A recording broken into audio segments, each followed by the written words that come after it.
StarSpirit. StarSpirit. StarSpirit. StarSpirit. StarSpirit. Be your higher self.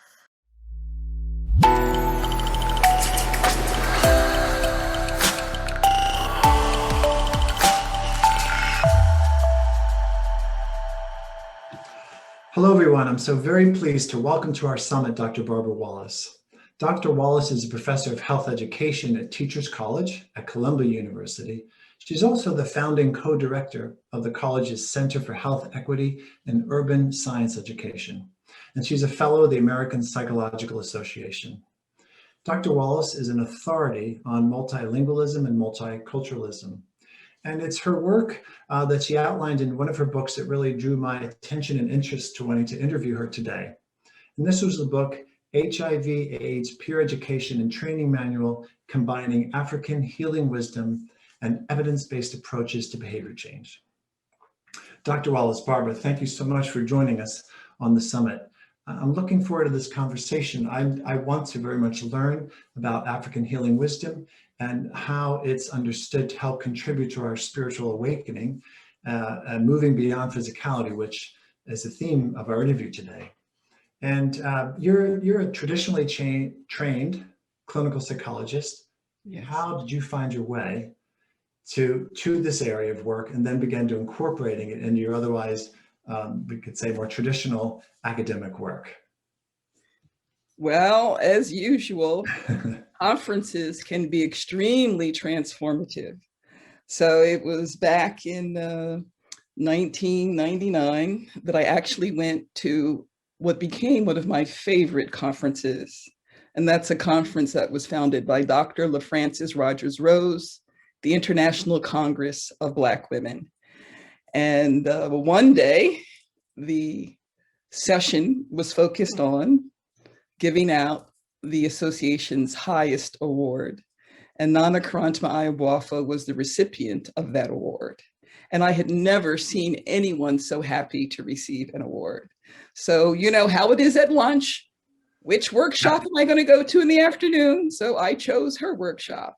And it was the most powerful call to consciousness that I had ever heard.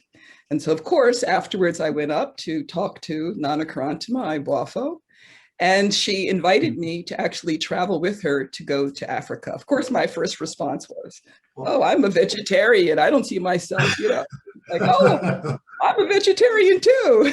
I have a cook. So I was like, okay. So very shortly I was there.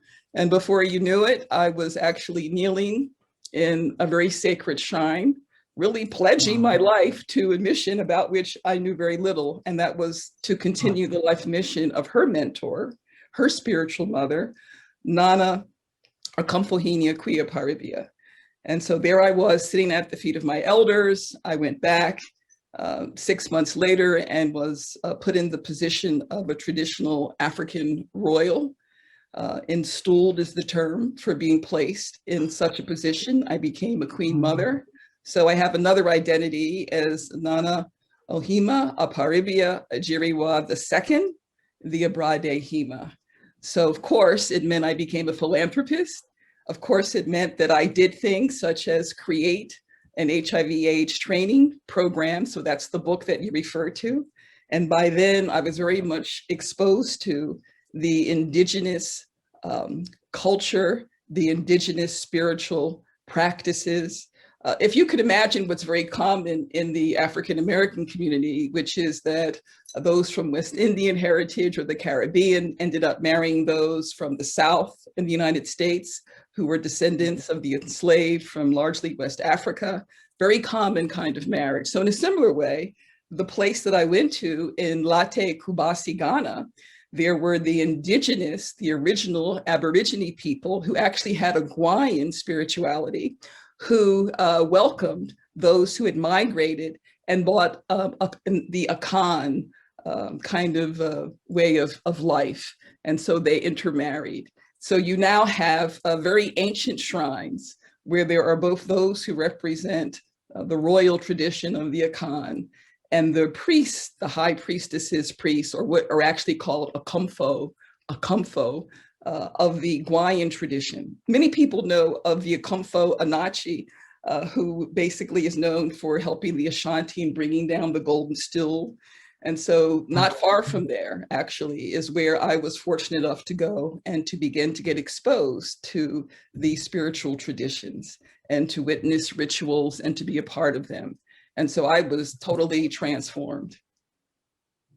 And what an inspiring story for me. You know, yes, like you, I've been to probably hundreds of scientific conferences. I've never heard of such a transformative story. Yes, I've met colleagues and we perhaps start collaborating, but it's usually something I'm already doing. It doesn't turn my life around to basically a whole new identity for you, an added identity, and a kind of a renewal of your whole life. This is beautiful. Thank you for sharing that story.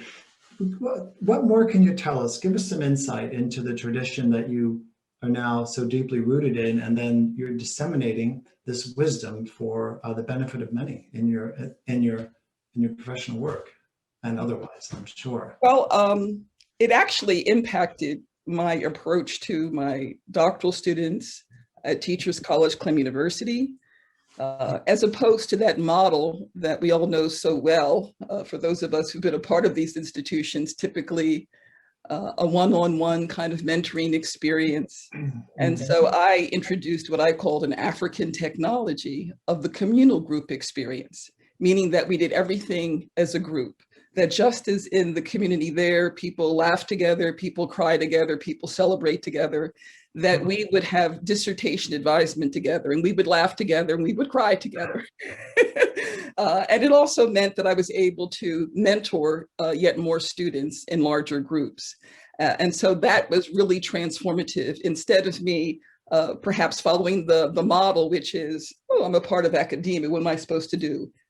Emulate those who dominate, be like a white male. And it was like, how about a total transformation where I'm using this African technology of communal group approach and receiving support and providing a level of support that many students just did not receive, that it was really foreign to have this kind of intimate. And then I also applied kind of like a clinical psychology model, which is like weekly individual. Oh yeah, that too. So, it's like, no, we actually have contact every single week. So you also kind of intensified the frequency or the dose of exposure to this kind of mentoring. So it was transformative. And I also started the research group on disparities in health, which was the forerunner to the Center for Equity in Health.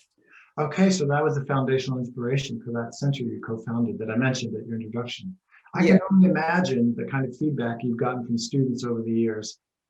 You've transformed their lives on a path that they wouldn't have otherwise had that kind of attention, and certainly the communal healing opportunities, right? Yeah. That's the whole point. That's one of the points. Yes, yes. And then I also was able to be exposed to what Nana Ohemaa is very expert at, has been doing for many decades, and that is divination or channeling or communicating with the oracles, so that I developed also a very intimate personal relationship with a number of deities, oracles, with which I was able to communicate through Nana Ohemaa. As a matter of fact, as a clinical psychologist, early on when I would sit with her as she was doing what we might call a spiritual reading for someone, I was like, why did I go to graduate school in PhD? I know, I hear you on that. Yeah, because, you don't have to wait 6 months to get the version of the truth. It's like, well, actually, this also happened. It's like all direct, it's all there. And people are sitting there just blown away at having access to this information. So in addition, it really allowed me to have an appreciation for the role of indigenous practices worldwide and the critical role of African science, which is centuries old, which really is rooted in the lives of the indigenous people who lived on the earth, who were close to nature, who were part of nature, whose entire lives reflected this sense of continuity with all that is, and this oneness with all. And really also appreciated the role of herbs and what the earth had to provide. and that there also were stories of those who became very powerful akomfo or shaman who had literally gone into the woods and lived with spiritual beings, often referred to as the Mortia. Like someone might disappear at age 9 for 3 months, 6 months, and then return from the woods adorned with feathers and beads and just totally spiritually transformed, having had those kind of very powerful experiences. Yeah, I mean, for me, you're describing a world, a time when the world was still enchanted. It was certainly enchanted for them, and they had such an open doorway availability to the spiritual world. All these other beings that co-inhabit with us, just on slightly different, we could say, dimensions or vibrations. Exactly. So, and you were installed. I love that term you described when you came into that. What was it? So you had this Western academic trained mind, and you're starting to be exposed to these teachings and experiences. Did it take a little while to find the integration? Was there any little resistance? I mean, you mentioned, I guess there wasn't, because you just said, why did I even bother doing all this? you saw the wisdom right there, basically. Is that right? Yes, very much. So you had resonance, deep resonance. And I might add that what had actually preceded that in 1998 involved me observing that there seemed to be a new atmosphere at my university where it seemed okay to make quote unquote multicultural jokes, which were actually quite offensive. As a matter of fact, that's how our first faculty meeting had started. And then the trend continued in email. So I, went into prayer and meditation and decided that I needed to speak up because I was the only Black woman with tenure on the faculty. And it actually ended up starting a kind of revolution. By February, I had sent out some poetry, a poem I had composed that kind of summarized the results of the consultant coming in to kind of deal with what had erupted. And there were 12,000 emails sent in response to mine in one day. So I said, you know what, we really have to intensify spiritual practices. So I actually took from the movie Amistad a version of the call. So I began to pray and decree and to call to my ancestors. I am calling to my ancestors, going back to the very beginning of time.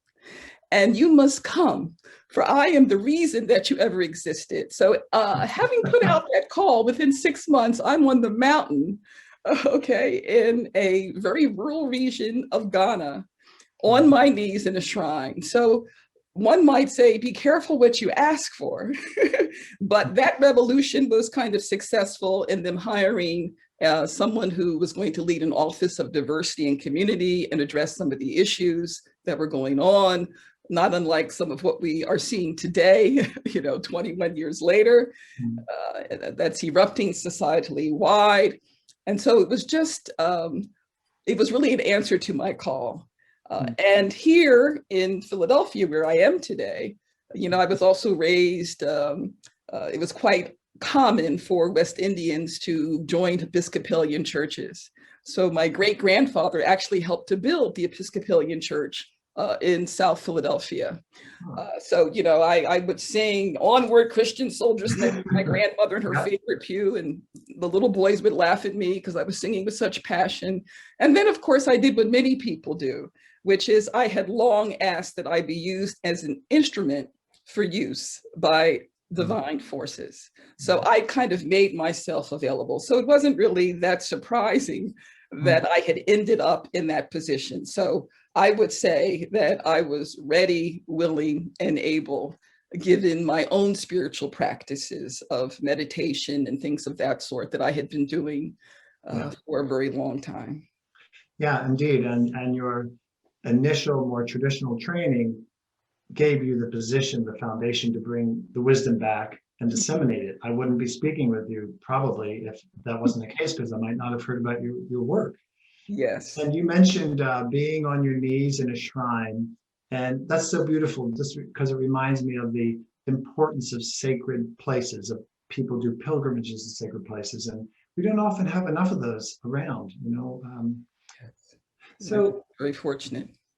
You said at one point the importance of oneness, that's part of this tradition to help awaken people to that. How is that done? How do your traditions help people awaken to the, let's say, the oneness of consciousness and their place in all of this? Mhm. Well, I think that if you go back, it was just the natural state of being. You know, it's like one of the most exciting things for me was to see children. And of course, one of the things that also happened to me was, you know, I saw all these children just full of love, which of course totally betrays some of the images you see when there's fundraising for children in Africa and the flies and things of that sort, which many people are challenging some of those organizations to stop displaying. So what I saw was just children who were so full of love, wearing our 1970s hand-me-downs. And when I came back, I also couldn't shop the way that I used to. But part of the transformation also involved having the opportunity to ask questions of the oracles, of the deities, and to be able to assist in codifying some of the information. Now, you might witness something called the Akom. And the Akom is basically the centerpiece of the life of the shaman or the Akomfo that are part of this tradition. And the Akom is basically a group setting where there is drumming, where there is singing, where there is also possession by the deities, by numerous shaman or Akomfo or priestesses and priests, that there were ancient rituals. And part of what I learned by sitting with Nana while she was doing facilitation was that the Akom is so old that no one can really say how long it has existed.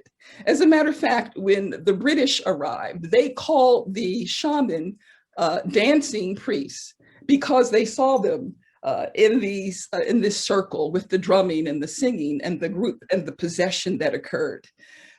And I learned from Nana AC, one of the oracles, that the Akom is actually a group setting for the raising of the Kundalini energy. Oh. And so when I was there and was able to participate in festivals, meaning that I'm sitting in state on the one hand as a royal, but on the other hand, I'm also witnessing over the course of 3 days, 4 days, 5 days, the Akom. I remember one night, I actually said, okay, it's 3:30, and they're urging, they're thinking I'm an American, I'm a queen mother, don't you want to go to bed? So I kind of said, okay. And when I went back to my space, I realized that I was vibrating on such a high frequency that I had no idea that I was literally elevated in that particular way. So of course I wanted to go back as quickly as I could, but that's the kind of experience that one can have of not only oneness, but as a group having your energy raised. And so you have children, elders on the sides who are clapping, who may be observing, who also are experiencing this experience, this communal raising, this group raising of the Kundalini energy. And that's just their way of life. Now, of course, what we observe in many places, is the rush to the urban centers. And many individuals also may end up being involved in some of the traditional churches, because certainly people have gone to places like Ghana and established a multitude of different kinds of traditions and faiths. But for those who are able to recall what their grandmother or great-grandmother valued and still value this tradition and participate, then they may return to the mountains, to the rural areas, to the ancient shrines, and can re-experience this. And so there often may be a struggle, but for those of us who didn't grow up in it, it's like a revelation. It's like a thirst, like a hunger. And so it's just been a wonderful experience to experience that oneness that they may have taken for granted as just a natural state of being. That also included a profound amount of love and just harmony. And so that's very much what this ancient African science of healing is very much about. It allows individuals to maintain balance, and having these Akom ceremonies every 6 weeks on a calendar that's very different from the calendar that we might know, and this still goes on, that it permits a continuity in that connection. And what is said, one particular, as a matter of fact, the book that I'm talking about today, which is Awakening, which comes from Nana Ohemaa in his work. Nana Ohemaa, there's a song, and of course, all of the deities, which are called Abusam, have their own preferred clothing, their own preferred things with which they may be adorned when they arrive, and songs. So as soon as a particular deity or a Abusam arrives, everyone begins to sing their songs. And so one song for Nana Ohemaa is that Nana Ohemaa brings medicine. So it's also said that to participate in the Akom is to experience medicine, healing. Okay, so that you will notice that you're just feeling better, whatever it is that might have been going on. So imagine a life centered around every 6 weeks experiencing this for at least 3 or 4 hours, let alone there being festivals that may occur 2-3 times a year, where there might be week-long and all night singing, dancing, and states of possession. Yeah, gosh, so utterly rich. I can only imagine, frankly, because I've never participated, had that opportunity. Have you, how have you taken some versions of that you could bring back to where you live in Philadelphia and the community, whether it's with your students or other communities, to get some semblance of that? I know it's... Well, I'm pretty fortunate insofar as Nana Ohemaa that I met in Arlington, Virginia at this conference, actually it was from Philadelphia also. Of course. So, when you're lucky enough to incarnate in a place where others have incarnated as well, you begin to suspect that perhaps something's being orchestrated. Yeah. And lo and behold, Nana Ohemaa lived for 7 years and trained for 7 years with her spiritual mother and mentor in Ghana, learned the language, learned the protocol, learned the traditions, and brought all of that back. The expectation is that you're supposed to, as a graduate Akomfo, as a graduate shaman, the expectation is that you go and establish your own station. And so Nana did that here in Philadelphia. As a matter of fact, she had another mentor who had actually taken her as a part of a dance troupe to Ghana, which is how they ended up on this mountain. And so she took over the care of this shrine, which is now about 43 years old. It was the first shrine to be incorporated in the state of Pennsylvania. And so the shrine has these Akom celebrations every 6 weeks. And I'm able to participate, that I'm recognized as being the Queen Mother, not only in Latte Kubase, Ghana, but also affiliated with the Asuna Abarade Shrine, the Asuna Abarade Shrine here in Philadelphia. So I can sit in state, just as I would have, did many times in Ghana, as the Queen Mother of the shrine. And I'm representing this very large family here in Philadelphia, here in the United States, here in North America, as well as doing so in Ghana. Yeah. So in this shrine in Philadelphia, do you do some of the channelings, the oracle work, bringing in the deities for that healing medicine energy that you shared with us a few moments ago? Well, this is where Nana Ohemaa Ayabuafo presides over the Akom celebration that's held every 6 weeks. Of course, the pandemic has dampened things just a bit. Because, part of my commitment is to ensure that this tradition, as it has been also practiced here and bought here in a very pure, unadulterated form, with really strict adherence to the formulas for both bringing forth the energy, the abusam, and conducting the Akom as a spiritual ceremony. But in addition to that, the shrine here in Philadelphia, I've been able to sit aside Nana Ohemaa, ask questions, and also was able to literally bring forth entire books of wisdom. And so I was able to use what I am very skilled in, and that is writing and editing. So, so whereas there are some individuals, as you know, in academia, who, including yourself, who very much a part of the National Institutes of Health and the tradition of getting grants. And so very early on at the university, I represented something different, which was to integrate theory, which was to basically put forth and codify interventions. That my work was to take the evidence-based approaches to substance abuse and addiction. I integrated them, and I created on the front line the crack cocaine epidemic, as well as the ongoing additional epidemics that followed that. And I was able to really codify approaches to treatment, so that I was already very much the one, when I went up for tenure, it's like, well, she doesn't seem to be in the world of grants. However, she has all of these books. So I represented a different tradition. So as a writer, so I've long called myself, one of my affirmations is, I am a writer for the light. Again, be careful what you ask for. Be careful what you decree. So as a writer for the light, it just worked perfectly for me to be able to codify in writing this tradition. As a matter of fact, Nana Oheemaa's mentor, Nana Ohemaa Akua Aparibia, it had been commented upon because, of course, people visited this shrine. The State Department recommended that the dance troupe go there, in 1974. So many people have gone there.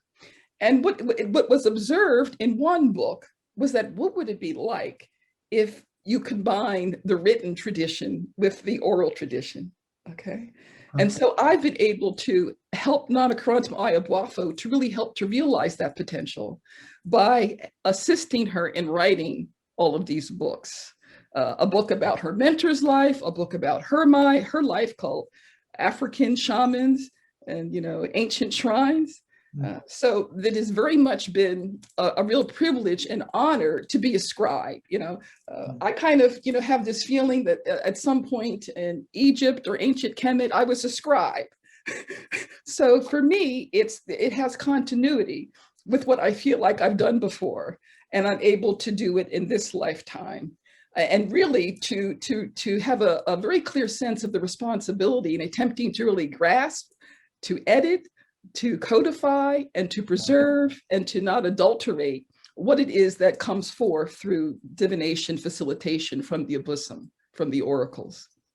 So that's I appreciate that. Yeah, maintaining the purity of the message, of the teaching, of the lineage. Yes. So we've used the word oracle a few times, and you mentioned that oracle will come through in these group settings. Can people also go and meet with the oracle individually and ask questions about their life? Does that happen? Yes. As a matter of fact, that is the main substance of what Nana Ohemaa does in terms of conducting spiritual readings. Now, during the pandemic, there's been an adjustment, to do it by phone. And so, for example, in experimenting with that, I had the honor of holding the phone. And I also sometimes ask follow-up questions for greater clarity if I'm suspecting. And then there are also times when I've played the role of talking to the individual after they've had their spiritual reading and bringing in a part of my clinical psychology, part of myself, and helping them to reframe their cognitions or giving them tailored affirmations specific to their particular life circumstance, and helping them to integrate the information into something very practical they can do as they hold on to the very powerful experience they've had of sitting, hearing Nana Ohemaa pose their questions to the abusim, to the deity, to the oracle, them either, writing down, their notes and somehow wanting to preserve what has been just a kind of a mind-blowing experience. So I've had the honor of sitting beside her for so many of these readings. And that's part of the reason why I said, why did I go get this PhD? But I appreciate that's much more of a joke. But as you can see, I've attempted to integrate and to bring as a helper, as a servant to the shrine, my skill set.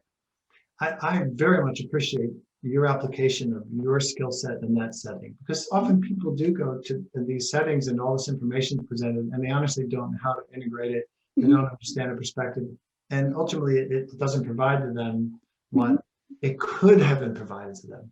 So you ground them out a bit and they can go on their way. So a question, is it different deities come through for different people, or does say a channeler typically work with one through the course of their lifetime? I think the benefit of Nana Ohemaa having trained at a very ancient shrine, the Nene Akonedi shrine in Late Kubase, Ghana, that if you can imagine there being an entire cabinet where different Obusim have different roles and different specialties, so to speak. That, for example, Nana AC Ketua is someone whose expertise is in helping women have children. Okay, and so for women who have lost a child, had a miscarriage, or having difficulty conceive.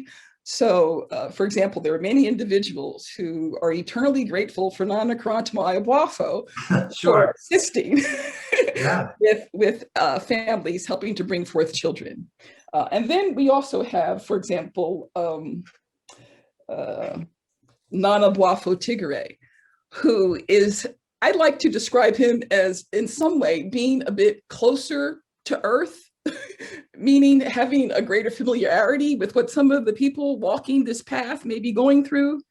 And so this book is called Tigere Speaks, Lessons for Living in Harmony. And Nana Boafo Tigere basically describes himself in this way, that he came forth from the womb of creation with the angelic hosts, and that he first appeared to individuals in their dreams. But when one individual started to take advantage of another, he came forth to intervene.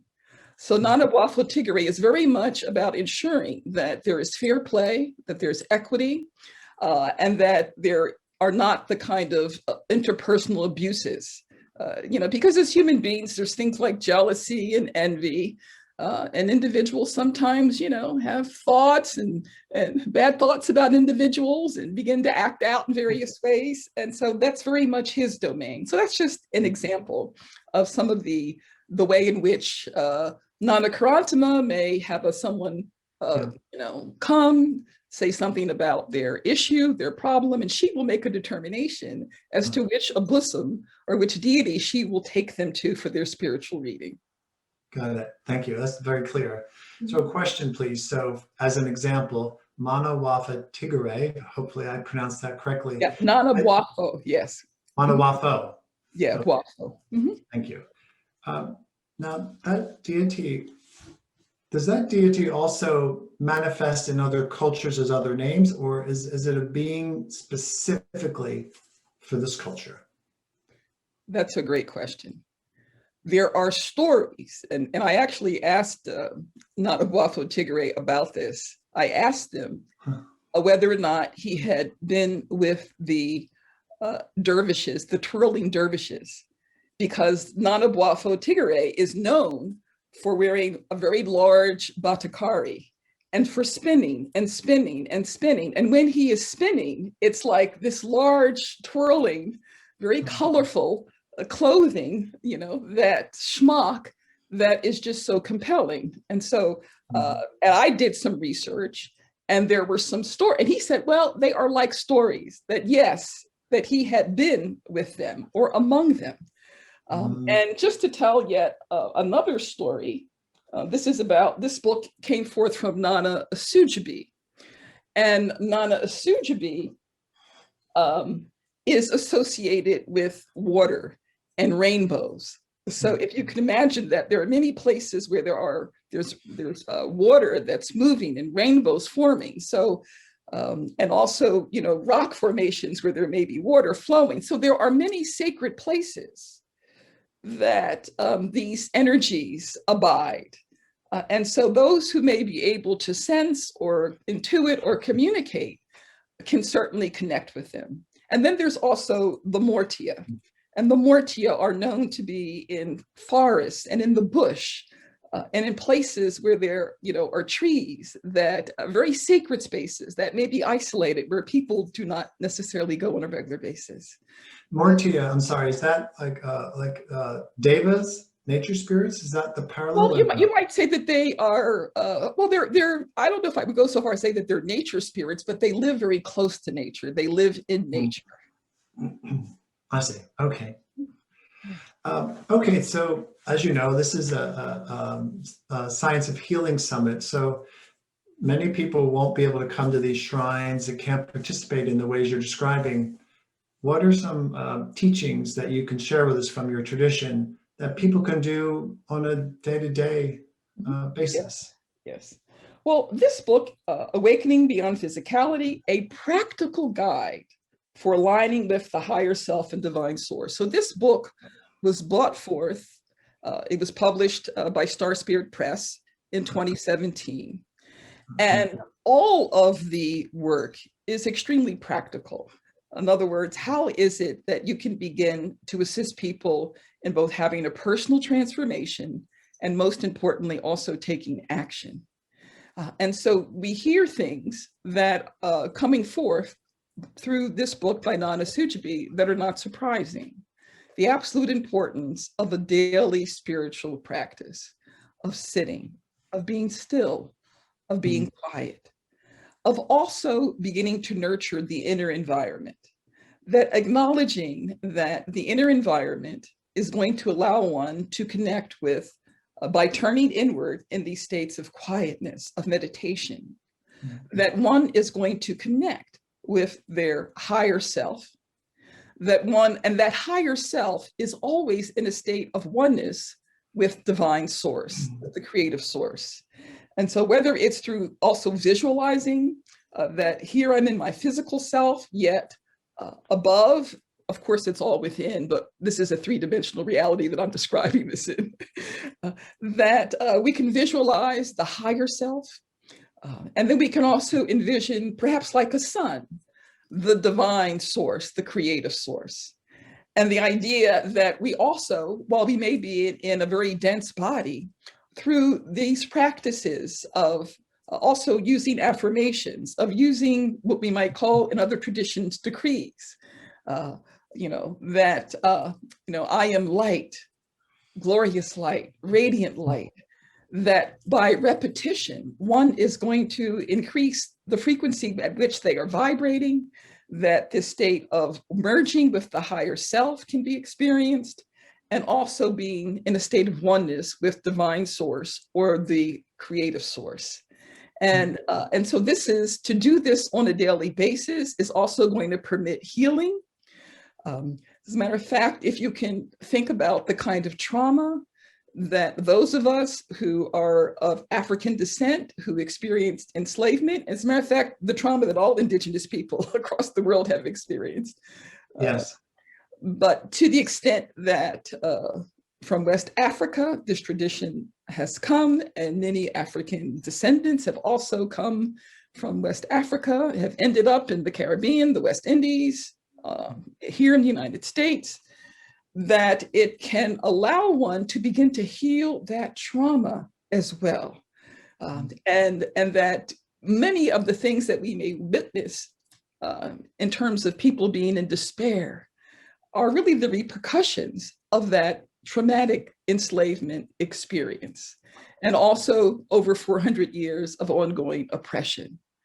And so it's very important that we really, in this community, that Nana Ohemaa has established a station in Philadelphia, and that, in fact, in 2002, she became the living representative of her spiritual mother, being installed as a king shaman, the Akomfohini, and now representing her spiritual mother in North America. It's very important that at this station, what comes forth are very practical things that recognize what's needed in this community. And so it is that kind of healing from trauma that is needed, healing from oppression, healing from disappointment, healing from what became ever so clear in 2020, that sometimes there's a double standard. There's two systems of justice. There's two systems of just how people of color, Black, Indigenous, and people of color are treated in this country. And so to really give very practical tools for how you can begin to heal that. So as opposed to living life from a brain that may be very much having limbic brain responses, trying to survive, and also dramas. One of my old sayings from a trauma group I ran back in the 1990s was, if you know the trauma, you can figure out the drama. So dramas that, whether it's the drama of suicide, whether it's the drama of gun violence, that it's to acknowledge that these limbic kind of reactions and the trauma in the brain is such that healing is needed. So how do we light up parts of the brain that are going to allow people to go from patterns that are destructive to patterns of taking action? Establishing the pattern of a daily spiritual practice, healing the internal environment, lighting up the parts of the brain that are going to allow one to direct oneself and to take action, so that one is now also concerned about the external environment and concerned about pollution and concerned about the abuses of the earth, and is willing to commit to taking action to also heal Mother Earth. So these are the kind of things that can occur as a result of these daily spiritual practices, affirmations, visualization, also doing visualizations to manifest things in reality, where I know one of your areas has involved research into gratitude. And so imagine, Nana Ohemaa bringing forth exercises and talking and teaching about natural laws that can allow us to literally combine a visualization of what it is we want to manifest as a goal, combine that with an intense state of joy, and combine that with a really intense state of gratitude. And it's that state that can help one to begin to manifest, and that can allow one to really raise one's frequency to a very high level, so that one is now very productive in being concerned about healing humanity, healing oneself, and being engaged in community and caring about the planet. That's a beautiful, massive overview and all the downstream positive, say, consequences of the practices you're teaching about, which begin, if I understood it correctly, developing a self-awareness. That is a foundation to things unfolding, and that awareness spreading out from self to community to earth to well-being and so forth. And I particularly like you use the word decrees. Yes. And I like that much better. I've heard traditionally saying affirmations, but a decree sounds like it has much more authority. And does it indeed? I mean, there's different kinds of intentions, I imagined. And what do you see as far as energetic effects of things such as decrees, when a person makes a firm decree from belief in themselves about, well, whatever they're decreeing for their health and well-being or community? Yes. So for example, I am light, glowing light, radiating light, intensified light. To repeat that kind of decree over and over and over again, and to combine it with the visualization, for example, to combine it with the visualization that one is literally in a violet flame that is transmuting all negativity. That kind of combination of decree, repetition with visualization, whether it's for 15 minutes, 20 minutes, an hour, that you're literally raising your vibratory rate, you're raising your frequency. And so as a result of that, many things are possible that may not have been. So I've been a part of many spiritual traditions, and I've actually integrated spiritual traditions that people would say, oh, you can't do that. So, some people know of the I am. Some people know of Church Universal and Triumphant. So that there are just many ways in which very powerful decrees have been disseminated. The most important thing is for individuals to also know that, to start to create your own affirmation or decree with I am is extremely powerful. So for example, I am an instrument for use by divine forces. I am a writer for the light. I am healing in heart, mind, and body every day in every way.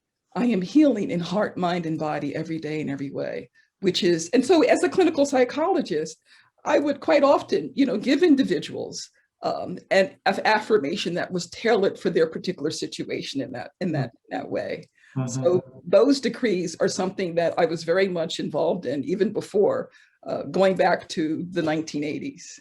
So it's really been a journey, a spiritual journey of really magnetizing to myself, more and more opportunities for that self-awareness expanding, for that consciousness expanding, for what we would call today a great awakening that's happening for our humanity at this time. That was one of my questions, and I'll ask it now since it's a good segue. In perspective of your tradition, where do you see humanity headed in the sense of what is our potential? Well, our potential is literally to be like a star, to be someone who is very much like the stars we see in the heavens, radiating light, being a pillar of light. So there are many of us who are really here to be like a star that's radiating love, that's radiating light. But that's a potential that can be realized through these kind of exercises, through this kind of daily spiritual practice, to literally be like a pillar of light. And so, it's like, what does a candle do? So wherever you might go, are you going to bring that light with you? Might you bring light to places where there are despair? Might those who are suffering trauma or depression or contemplating suicide or homicide, might they be exposed to these exercises and shift so that they are able to begin to fulfill their full potential? So to connect with the higher self is to begin to fulfill that potential.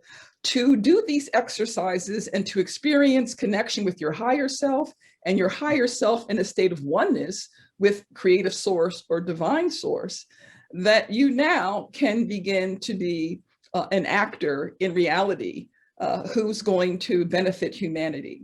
Now, one of the things that I might add is that in terms of this book, Celestial Prophecies, which was written in 2011, one of the things that Nana A.C. Ketewa talked about was the manner in which the goal is for humanity to experience unification. That's one of the prophecies.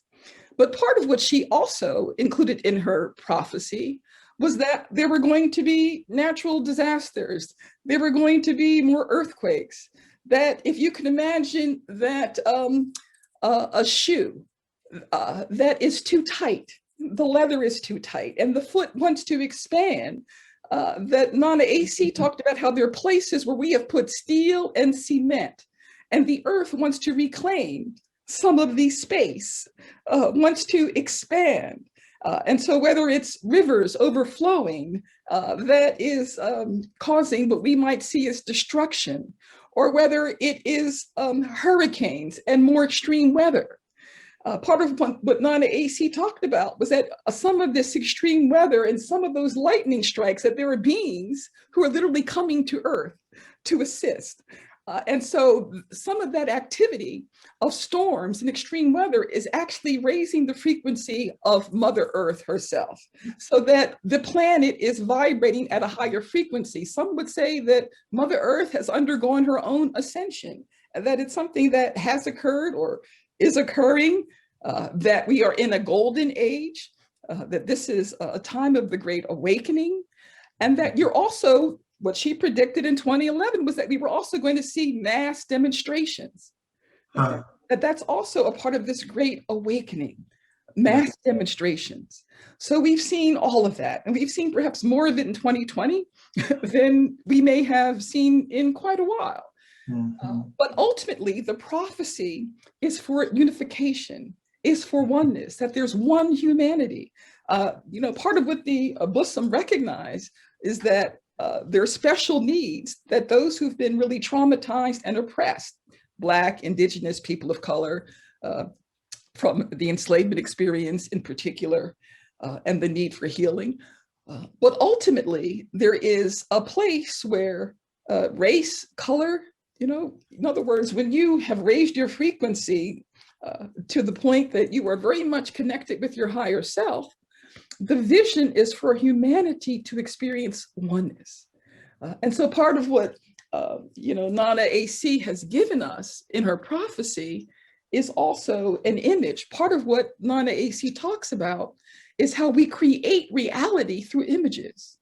And she invites us all to hold in mind an image of skies that are perfectly clear, with streaks of silver and pink and blue, okay?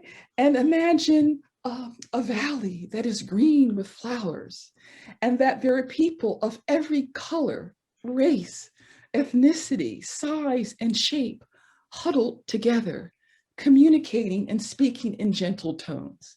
And so Nana AC invites us all to hold in mind that image for the unification of humanity. And so part of what Nana AC says is that, well, sometimes it takes many years to bring about the manifestation. Yes. But if we all hold in mind this image, that is the goal. That is where we are heading. And so Beautiful. that's... Thank you.